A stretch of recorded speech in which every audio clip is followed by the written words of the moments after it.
All right, so hello everybody. I hope you all are doing great. So in this video, we'll be talking about some latest legal news in India. As you also know, this is the first video on our channel in which we'll be talking about some law updates. So if you are interested in such videos, just comment down and let us know. Then we will create such videos like this on a weekly basis.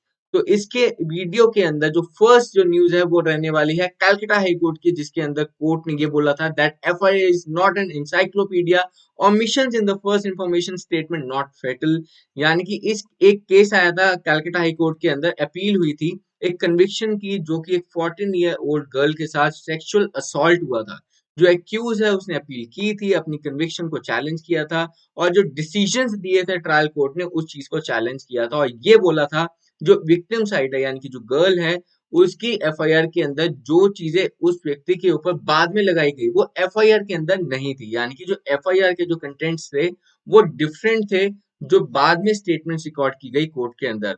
तो इसी चीज के ऊपर defence लेते हुए appeal डली Calcutta high court के अंदर। तो जिसके अंदर कलकत्ता हाई कोर्ट ने बोला दैट जरूरी नहीं है कि एफआईआर के अंदर सारी की सारी चीजें हों, और उस चीज के अंदर फिर बताया कि एक एफआईआर के अंदर भी ओमिशन हो सकता है, यानी कि कोई चीज छूट सकती है, सब चीजें नहीं आ सकती एफआईआर के अंदर। तो इसलिए बोला गया that FIR is not an encyclopedia. ये जो केस था जैसे मैंने आपको पहले बताया एक सेक्सुअल असॉल्ट का था, 14 ईयर ओल्ड गर्ल के साथ हुआ था। ट्रायल कोर्ट ने इस केस के अंदर सॉरी ट्रायल कोर्ट ने इस केस के अंदर सेंटेंस सुनाई थी एक्यूज को for the rigorous imprisonment for life. मैं पॉइंटर सेट कर लेता हूँ, ठीक है जी।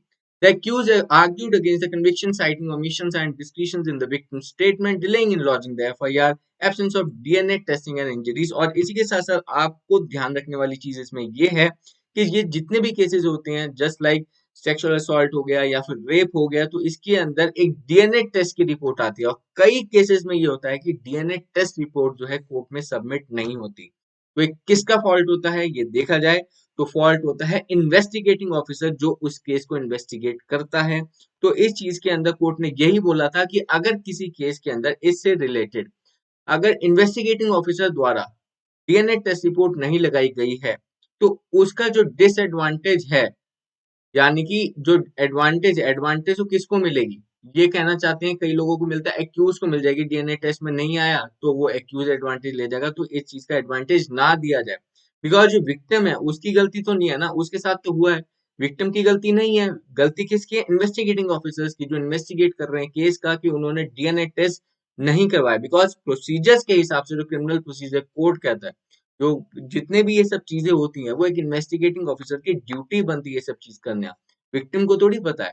तो इसी चीज को बताया कलकत्ता हाई कोर्ट ने, और एक state of Punjab versus Gurmeet Singh के केस को भी बताया, जिसके अंदर ये बोला गया था that it is vital, it was let down that in case relating to the sexual assault and rape, the evidence of the victim girl was vital and it found reliable, could form basis of the conviction without further corroboration। ठीक है जी, ये चीज आप important case आप note down कर सकते हो।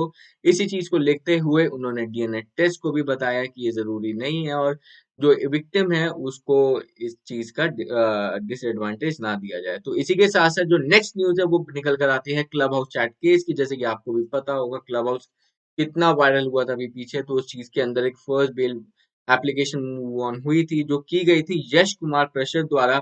22 year old law student है, जिस चीज के अंदर बेल देते हुए कोर्ट ने बोला that being a law student there is a more heavy responsibility on his shoulders as compare to the other citizens. और उसी के साथ साथ ये चीज बोली कि आपको काउंसलिंग की जरूरत है, just because there is the irresponsible use of social media as it was rampant especially among the teenagers। तो इसी चीज को लेते हुए बोला क्लब हाउस चैट केस के अंदर बेल देते हुए। इसी के साथ साथ इसमें जो कंप्लेंट हुई थी उस चीज का बता रखा है। चलो moving on to the next slide, जो कहता है a total number of approx 5,000 cases of criminal cases are pending trial against the MPs MLAs increase in 862 cases since 2018। यानी कि 2018 से अभी तक इसमें कितने इंक्रीज हुए हैं केसेस जो एमपी एमएलए के अगेंस्ट में हुए हैं, वो हुए हैं 862 केसेस। तो इस चीज के अंदर देखा जाए तो 5000 केसेस जो हैं वो मैजिस्ट्रेट केसेस के अंदर हैं, इतने जो सेशन केसेस के अंदर हैं, और रिपोर्ट्स बताई गई। अब इस चीज के अंदर एक एमएस क्यूरिस जो रखी गया था, जो रखी गई थी सीनियर एडवोकेट एंड एमएस क्यूरिस विजय हंसारिया, जिन्होंने अपनी रिपोर्ट दी थी, और रिपोर्ट के अंदर ये बताया था कि हम इन केसेस को जल्दी कैसे खत्म कर सकते हैं, यानी कि जल्दी इन केसेस के ऊपर डिसीजन कैसे आ सकता है। वो तो बात की बात है कि उनमें कन्विक्शन हो या फिर वो एक्विटल हो जाए, लेकिन इनको पहले डिसाइड तो करो। तो उनके बेसिस के ऊपर ये रिपोर्ट बताई थी कि कैसे डिसीजन आया जाए। उस चीज को जानने से पहले आपका जानना ये जरूरी है दैट अनअकैडमी ने अपने जुडिशरी स्कॉलरशिप टेस्ट स्टार्ट किया है, जिसके अंदर आपके लिए फायदा ये रहने वाला है दैट एक ये तो एकदम फ्री है, और उल्टा आपको क्या देने वाला है, आपको 70 लाख रुपीज तक का स्कॉलरशिप आपके लिए रहने वाली है। और इसी के साथ साथ वहां पे बहुत सारे प्राइजेस भी हैं, जो रैंक 1 जैसे आप देख सकते हो मैकबुक एयर है, और रैंक 1 से लेकर रैंक 40 तक अमेजिंग गिफ्ट्स रहने वाले हैं, प्राइजेस रहने वाले हैं। और ये जो टेस्ट है वो 6 फरवरी 2022 को सुबह 11 बजे रहने वाला है। तो आप सभी लोग इस चीज के अंदर इनरोल करवाइए, स्कॉलरशिप जीतिए 70 लाख रुपीज तक की। अनअकैडमी का जो लिंक है वो मैं डिस्क्रिप्शन बॉक्स के अंदर डाल देता हूँ, you just need to click on that. आप उस पेज के ऊपर जाएंगे, you need to click on the enroll now, then उसके अंदर कोड पूछेगा, you need to put my unlock code and that is DHR10। जैसे आप ये कोड डालोगे तो वो चीज अनलॉक हो जाएगी, आप उस चीज के अंदर इनरोल करवाइए। सुबह 11 बजे 6 फरवरी 2022 को ये टेस्ट दीजिए, और आप स्कॉलरशिप्स और दूसरे जो प्राइजेस हैं वो जीत सकते हैं। चलिए, अब बात करते हैं कि उन्होंने क्या रिपोर्ट दी थी। तो उन्होंने रिपोर्ट ये दी थी कि जो MP MLAs हैं उसके अंदर the other cases would be taken up only after the trial of such cases are over. ठीक है जी, the trial would be conducted on a daily basis पर ट्रायल चलेगा। और उसी के साथ साथ जो नेक्स्ट जो दी थी आपके लिए, जो जानने वाला है वो चीज मैं बता रहा हूँ that the both the prosecution and defence. अब ये भी बताया कि इस केस के अंदर देखिए दो पक्ष होते हैं, एक होता है प्रोसिक्यूशन और दूसरा होता है डिफेंस।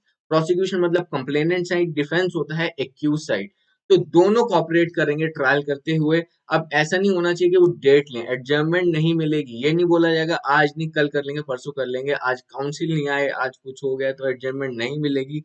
अगर ऐसा भी होता है दोनों साइड से, तो प्रोसिक्यूशन साइड से अगर होता है तो प्रोसिक्यूशन की कंप्लेंट रिपोर्ट की जाएगी किसको, chief secretary of the state को। और वहीं अगर एक्यूज ऐसा करता है तो उसकी बेल को कैंसिल कर दिया जाए। तो इसी चीज की रिपोर्ट बताई, और ये बोला गया है कि ट्रायल कोर्ट अपनी रिपोर्ट भेजे कंसर्न हाई कोर्ट को, यानी कि अगर दिल्ली के अंदर कोई भी केस है 5 साल से ज्यादा पेंडिंग, तो दिल्ली के अंदर कोई भी जैसे डिस्ट्रिक्ट कोर्ट है, साकेत हो गया, करकरडुमा हो गया, पटियाला हाउस हो गया, या रोहिणी हो गया, द्वारका हो गया, तो वो किसको भेजेंगी, अपना दिल्ली हाई कोर्ट को, जो कंसर्न हाई कोर्ट है एक स्टेट की। तो उसी तरीके से अगले जो बताया कि central government will provide funds for ensuring smooth functioning, central government funds provide करे। मॉनिटरिंग कमेटी सेट की जाए किसके द्वारा, फॉर्मर जज ऑफ द सुप्रीम कोर्ट या फिर chief justice of high court को मॉनिटर करे जितनी भी इन्वेस्टिगेशन होगी केसेस की। और इसी के साथ साथ जो ट्रायल कोर्ट्स है में भी directed to pass a specific order in all the pending cases. चलिए, इसी के साथ यही वीडियो को एंड करते हैं। तो अगर आप इससे रिलेटेड और ज्यादा कंटेंट चाहते हैं तो आप कमेंट डाउन करके बताइए, ऐसी हम वीकली बेसिस के ऊपर आपके लिए लॉ अपडेट्स लाते रहेंगे। Thank you.